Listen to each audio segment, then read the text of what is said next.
inclusion. This afternoon, we have with us Menon, the co-founder and editor of Live History India, a first-of-its-kind digital platform on Indian history and stories that make India. She's an award-winning journalist and author and has spent the last 18 years of her life reporting on the changing face of politics and business in India. She has been a part of the founding teams of some of India's leading news networks, including CNBC TV 18, the Times Network, and Bloomberg TV India. And her work has taken her to the far corners of the country and the world. Live History India marks the coming together of Minnie's passion for history, her rich experience, and her strong belief that it is the digital media that offers a fantastic opportunity to create niche content. So with a loud round of applause, let's welcome on stage Minnie. Hi Minnie, how are you? Since we told you earlier, this is a conversation. Minnie is going to be involved in a striking, interactive conversation with our next speaker. Our next speaker is Madhur Deora, the Senior Vice President and Chief Financial Officer at Paytm.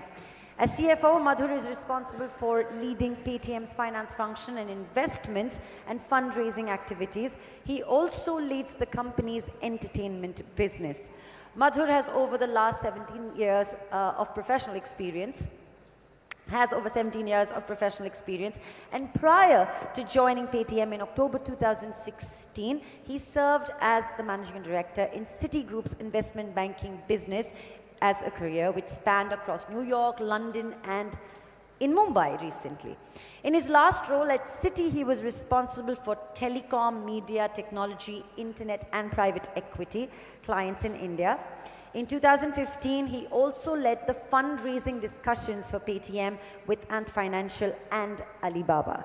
So ladies and gentlemen, to take this conversation forward with Minnie, it's time for us to invite on stage Mr. Deora. A very warm welcome to you, sir. Ladies and gentlemen, let us ignite the talks about tech for good. Thank you so much for that, and good evening to everybody. It's really wonderful to be here and hear all these fantastic perspectives on tech for good, the dharma of brands, and of course, the many brilliant speakers who shared their insights after a lifetime of work. Now, for many of you who are visiting India for the first time or the second time or the third time, and many of us over here, in fact, in this quorum who are in the advertising, marketing, or brand game, you know that India is a country almost with 3 continents encompassed within this one subcontinent. That's the kind of diversity that we are talking about. We are talking about a Manhattan in a sub-Saharan Africa in a couple of 100 miles distance with 1 million people in between. And for any kind of outreach, any kind of access to that great marketplace, you have to slice and dice through these many, many layers. You know, I'll go back to what Nanda Nilekani had to say about Aadhaar and the fantastic initiative that has given an identity to every Indian across the country. That has also fueled a fantastic go-to for people, for brands, for financial companies like Paytm to go deeper into the marketplace. And really, that is perhaps the most amazing thing technology can do in India, which is really go to the lowest million, 100 million, you know, whatever the number that you're looking at, and make a difference in their life. Financial inclusion through technology and the kind of breaking of barriers technology is doing to get financial inclusion in place is really perhaps the most exciting outcome of this technological revolution that we are seeing, Madhur. And really, we must start by talking about that, really, you know, because in India, and I've been a journalist for a long time, you know, getting to that unbanked million is really been the big challenge. You had priority sector lending. For the last 10 years, I think every 6 months you have a new scheme that is attempting to break that barrier.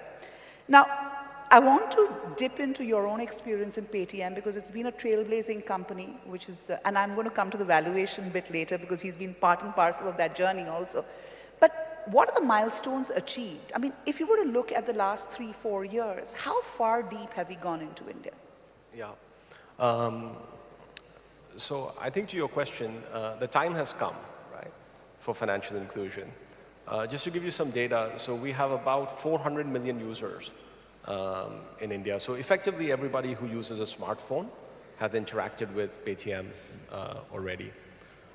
We do about 20 million transactions every day, which is more than card networks in India put together. We have 11 million shopkeepers that accept payments using Paytm. By comparison, the number of shopkeepers who accept card payments in India is maybe 1/8 of that. So we have built a payment network which is bigger than has ever existed before. And we've done all of this in the last 4 years. So technology allows you to do this. When people have technology in their lives, we're really talking about smartphones here, they're able to use services which can be delivered to them at almost zero cost, right? And that's really the game changer here, right? That you can innovate at scale if you use today's technology. And then you don't have to exclude people, because if your technology is costly, if your distribution is costly, then you have to exclude people. You have to say, listen, my technology is too expensive for me to be able to serve you. But now we can use today's technology to solve that problem. And really what we are most optimistic about is that in the next 5 to 10 years, you can solve financial inclusion as a problem. You can solve it. You can solve financial inclusion as a problem anywhere in the world in the next 5 to 10 years. This is not multi-generation. This is not once in a generation change. This is a revolution, right? You have gone from having some basic tools in your hand to having all the computing power in your hands if you have a smartphone. So that's what's exciting about this, right? Which is the social change, the economic change, and all the benefits that come from being included in the financial system. In India, and I think this is true in many markets around the world, traditional banks and financial services companies can really serve maybe 5 to 20% of the population well, right? So private sector companies maybe will go to about 5%, and public sector companies, because they have a mandate and so on, they will probably go a bit deeper, let's say 20%. But almost everybody remains excluded, right? So they may have a bank account, but it's hard for them to use it, right? They might have a bank account, but there's no bank branch nearby, maybe not even an ATM nearby. So how do you solve some of these challenges which have been with us for generations and generations, for hundreds of years, that people haven't been able to take a loan, people haven't been able to save their money in a proper manner? And all of that can be now solved. Right. You know, I'm going to break it up in a couple of segments. The first is when you talk about this growth of Paytm, I want to slice it down to how many new acquisitions have you got at the bottom of the pyramid, and how much of what you have scaled is because of the conversion of regular people into a digital payment first kind of community, because this is a new concept in India, right? It's great that it makes it easier for me to access a payment gateway and shop online, but it need not solve the problems on the ground. So I want to ask you, how deep have you gone into the country? Yeah, so for us currently, the limitation of being a user of Paytm is whether or not you have a smartphone, effectively. Yeah. The user needs to have a smartphone. The shopkeeper doesn't necessarily need to have a smartphone. And they also don't need to invest in payment devices and so on. Even if they have a feature phone, they can start using Paytm. So that's the natural limitation. That number is about 400 to 500 million in India. And we serve almost every one of those. Right? But that's still the top of the pyramid, because the big problem in India is infrastructure, connectivity, and the fact that not everybody has smartphones. In fact, a large chunk of the population doesn't have access to that. So how do you see it growing? Because, you know, in India, any company that you deal with, and I'm not talking about Paytm, I'm talking about any company you deal with, the moment you expand, and I've spoken to CEOs across sectors, beyond the point you hit a wall, beyond which you say that, hey, this is my universe, I can't permeate into that. Now, we did hear about direct transfer of money into accounts, of money actually going through the subsidy route into Jan Dhan accounts, for example, no-frill accounts. Is there buying power at that end to be able to facilitate that mile of connection which is lacking? So let's make a couple of points to look at this, right? The first is, yes, the smartphone penetration is only at a certain level in India, but that's going to change dramatically, right? With all the infrastructure that is being created by telecom companies, the Aadhaar infrastructure that we heard about earlier today, within the next 2 to 3 years, anyone who is has any sort of income or wants to improve their lives, obviously there's a self-motivation aspect to it, they will be able to afford a smartphone and they will be able to afford an internet connection. Internet connections in India are now effectively free, right? They're the cheapest of anywhere in the world by some margin. So as you look forward 2 to 3 years, that is a solvable problem, right? That is something that we used to worry about 3 years ago, that we need a revolution in telecom for us to be able to hit our targets and hit our ambition level. But the second aspect of it, which sometimes gets lost, is very important, is that you have to make your product very simple, right? Yeah.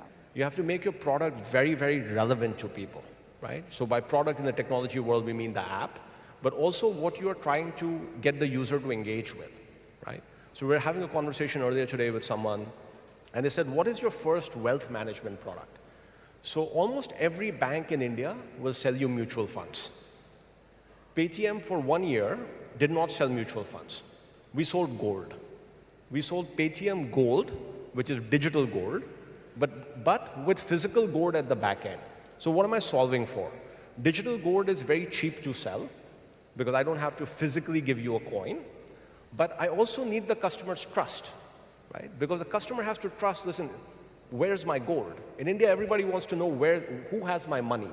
The bank has my money, the government has my money. Even when you invest in shares of the company, people want to know who's the promoter, sure, right? People want to know who has my money.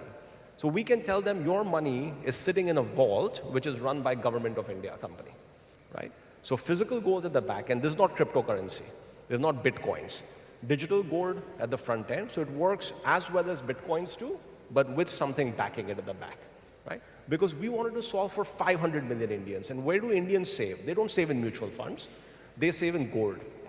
So our gold product has 30 million users, which is more than all mutual funds in India combined ever, right?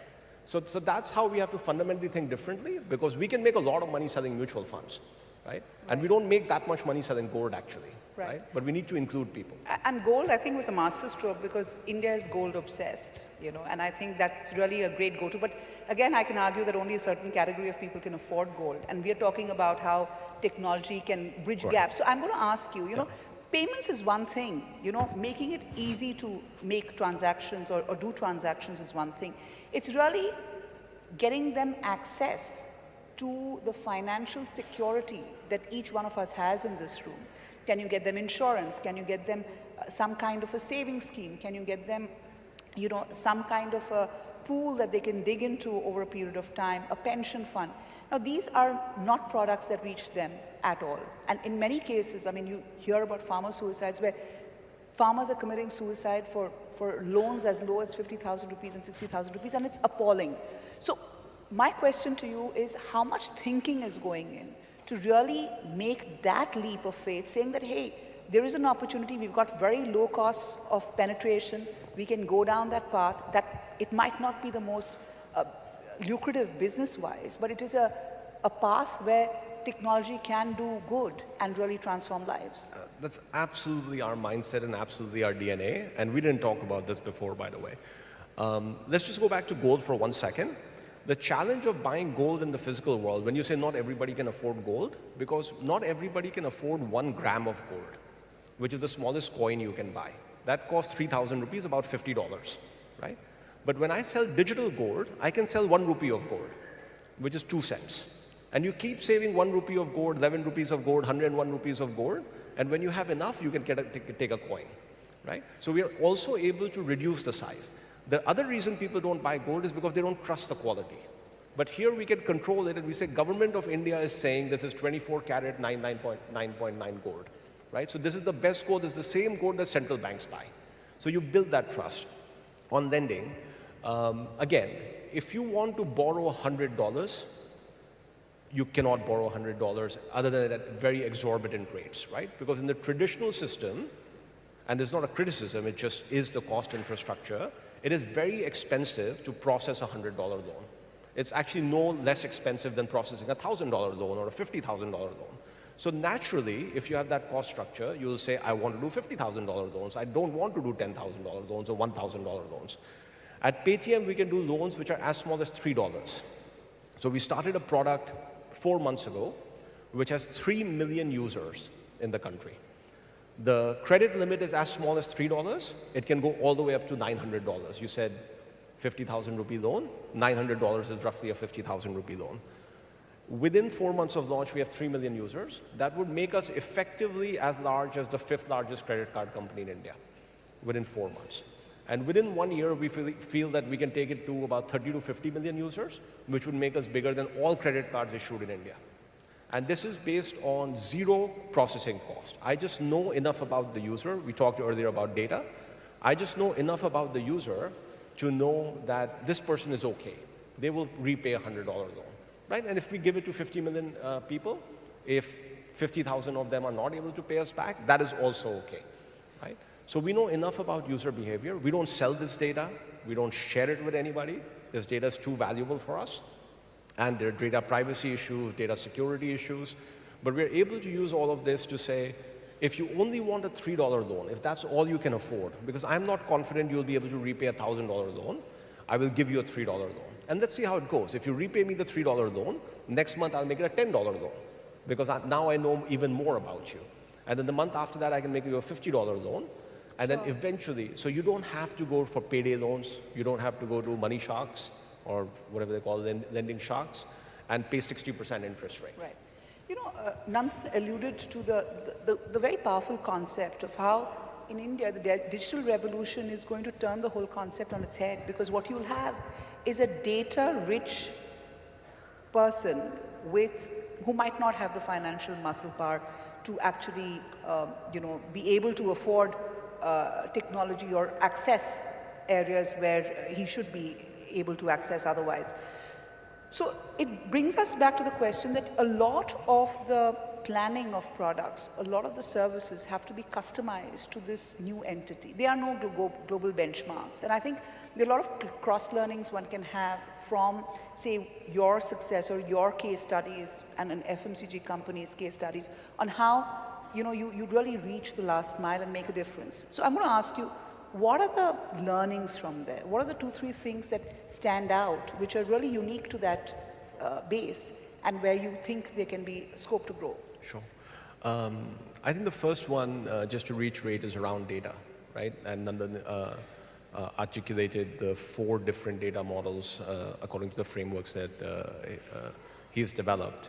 And it is true that the India framework will be different. It is not going to be the US framework or the European framework. And we have an opportunity to create something which is the best of all worlds, because we can learn from what is the utility of this data, but how do you balance that against security concerns, privacy concerns, there's data sovereignty concern that the data should be in India because it can be misused if it's not in India, and so on, right? And then the gentleman from BCG talked about how it's very early, right, about understanding how powerful this data can be, and also how dangerous it can be if it's not handled properly. So clearly that is a learning. But from a marketing standpoint, perhaps a couple of points, right? First is the product has to be very, very simple, right? If it's for 500 million Indians, it has to be very, very simple. Because, for example, in the gold example that I gave, we could make a lot more money by keeping the gold in our vault rather than the Government of India vault. But we took a conscious call that users will get more trust and more comfort if they say a Government of India company is keeping my gold. Right?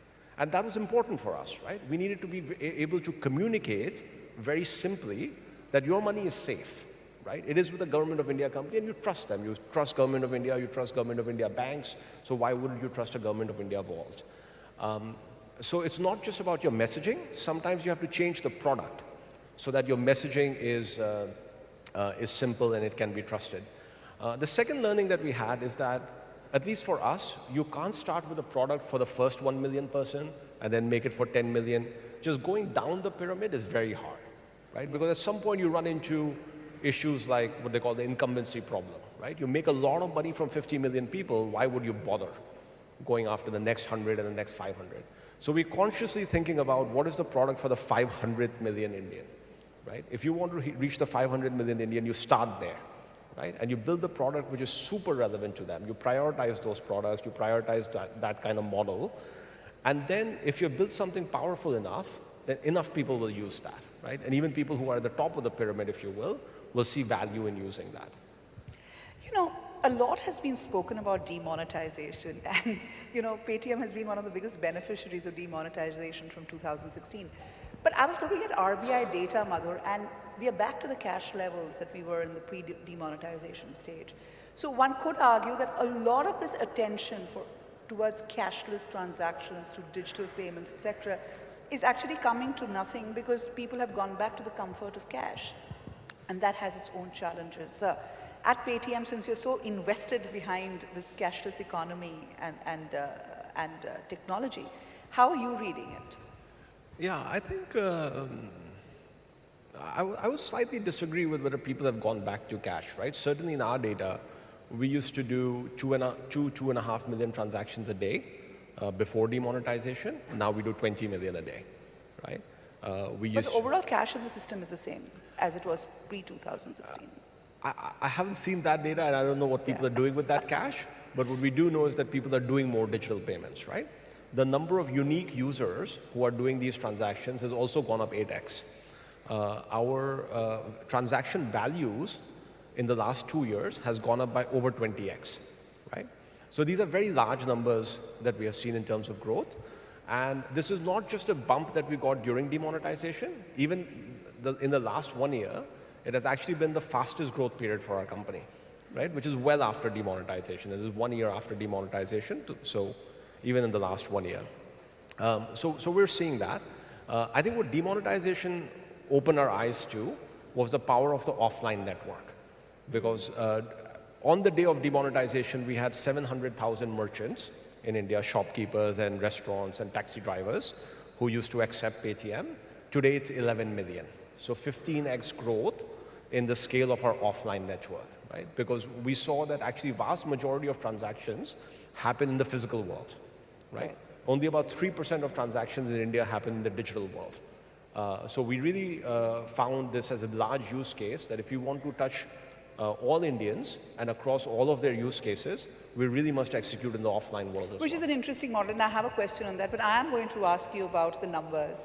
One could argue, and I'm playing the critic, one could argue that a lot of that is because it is heavily incentivized. For every 100 rupees I spend, I get 15 rupees in cashbacks. Now, if you, and I don't know who's funding it because it's not going to make any monetary sense, but if you were to withdraw that, what do you think is going to be the impact? Have you tried doing that? So what we do as a business is that we have a concept of contribution. So after all cashback and after all loading costs, we have to be break even. We have to be break even every month, every quarter. Like marginally negative, marginally positive is okay, but we'll be break even. If we're making a lot of money on that, means that we're not investing heavily enough. And if we are making a lot of losses on that, that means we are selling something which is worth 100 for 99. And that as a business we'll never do. So on a blended basis for our entire network, we have to be contribution break even. What we are able to do is our machines and our systems are able to figure out that this person will do transactions which they need a little bit more incentive to do a transaction, where somebody like you is fine, right? Okay. You're not going to care because for you convenience is more important. For somebody else, they're saying, yes, this is more convenient, but I still need a little nudge to change my behavior. Okay. I'll come back to the theme of how technology is breaking through the financial the inclusion barriers, but I'm going to take a little detour. For all of you who don't know the Paytm story, let me throw in some numbers to give it a context, right? So Madhur has been very closely associated with Paytm even before he actually joined as a CFO. And he was part of the first deal with Alibaba, where I think the valuation of Paytm was about 600 million pre-deal, and 800 million post-deal. Now that was in 2015. In the last secondary market deal that I have heard of, the valuation is 15 billion. So you've gone from 650 million to 15 billion and been funded by SoftBank, Alibaba, and financials, of course, and now Berkshire. So I'm going to ask you, in this scheme of things, in this trailblazing growth that you see, you know, how much of your concern is looking at the underbanked, unbanked? Because, you know, you have a very big system that takes care of all of that. Priority sector lending, you have state banks. I mean, 70% of Indian banking is run by state governments, etc. How much of your mind space is going into using or thinking of technology and how it can disrupt? I would say as close to 100% as you can. Really? The whole idea of Paytm's existence is unbanked and underbanked, right? It's unserved and underserved. Why is it? Because you think there's a lacuna, there's a vacuum there that needs to be filled? There's an opportunity, I mean. Technology gives you an opportunity to create a leapfrog, right? So if you are in the top 1% in India and you want to invest in a mutual fund and you don't care about doing it online, somebody will show up to your door. They will bring a form which is already filled. If you're in a meeting, they will wait for 1 hour. And then you will go down and you'll sign the form and your mutual fund investment will go through. The other 99% don't have that opportunity, right? So there is an opportunity today. It exists today. It has existed in the last 2 years. It will exist in the next 10 years for you to create a whole new business model. And this is not just a business model for India. This is a business model for the world, right? Because even in the United States, people take payday loans. In the most developed, richest country to have ever existed on this planet, people still take payday loans. People still have credit card bills on which they pay 30%, 40% interest, right? So these models are relevant in international markets also. Our first international market was Canada. Our second international market is Japan. A year ago, Japan's offline payment networks were worse than India's offline payment networks. This is ridiculous, right? I mean, we're roughly the same age. When we were growing up, all of the little electronics that we use were all from Japan. Yeah. Like imagine Walkman, right? It was Japan. And now we are the technology partner for a little company called PayPay in Japan, which is transforming offline payments in Japan. We are the technology partners. An Indian company is the technology partner. An Indian company has 100 engineers in Toronto, Canada, who do data sciences for Paytm India, reverse outsourcing. This is not US company outsourcing to Bangalore, this is an Indian company outsourcing to Toronto. And we saw that and we said, wait, why not launch an offering in Canada? Because even in Canada, people struggle to do bill payments. Bill payments there take 2 days. In India, because of what has been built, bill payments take 10 seconds, UPI, right, Paytm.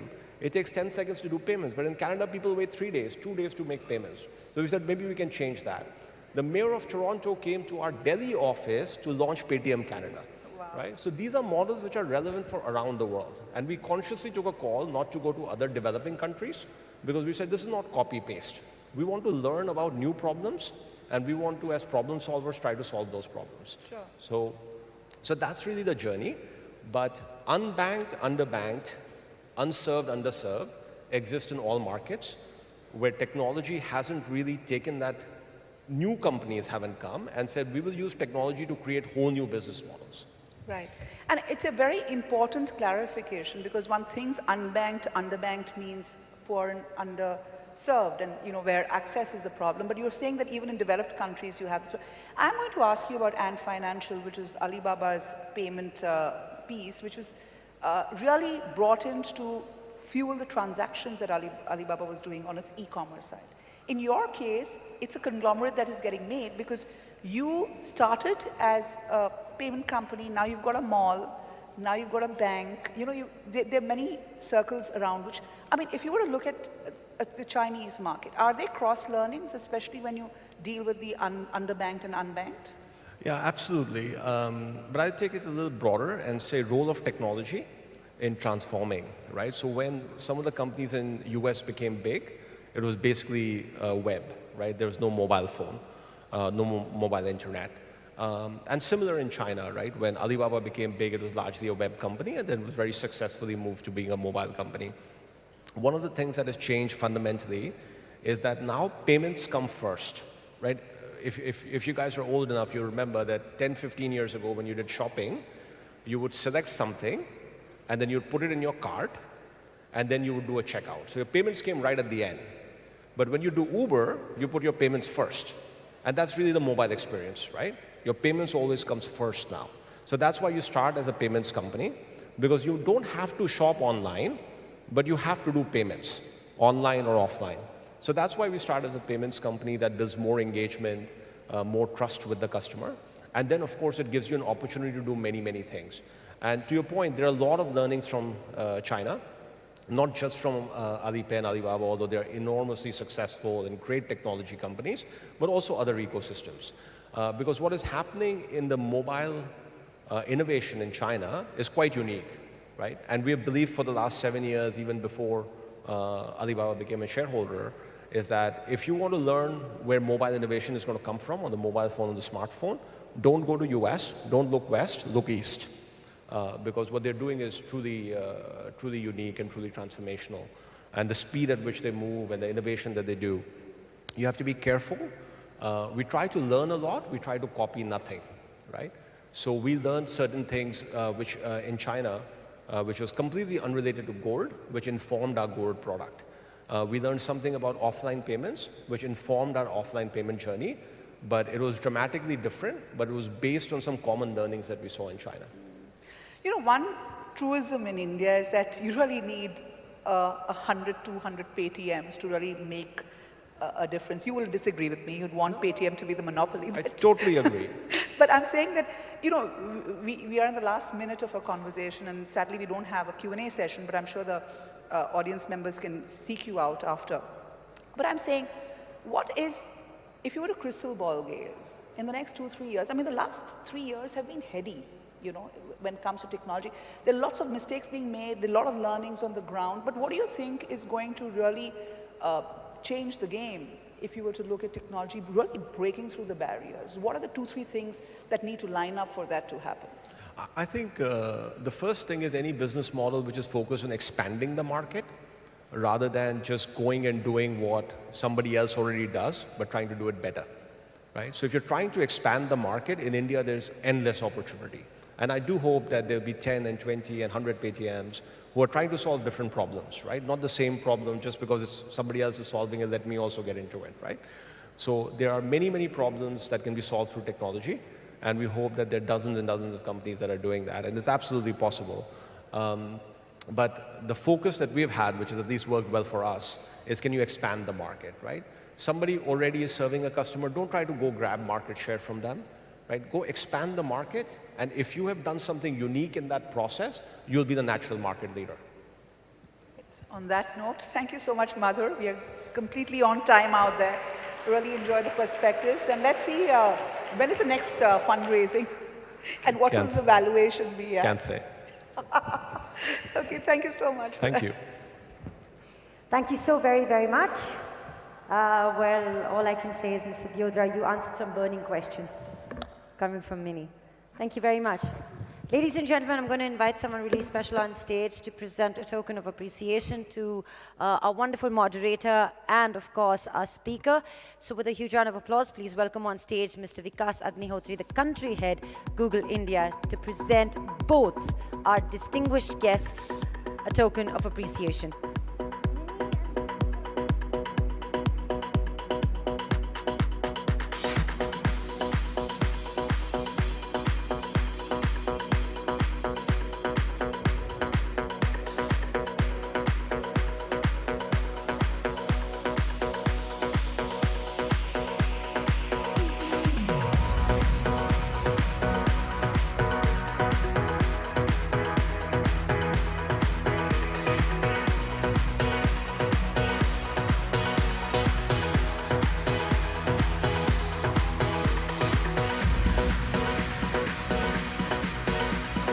Thank you, ma'am, and thank you, Jen.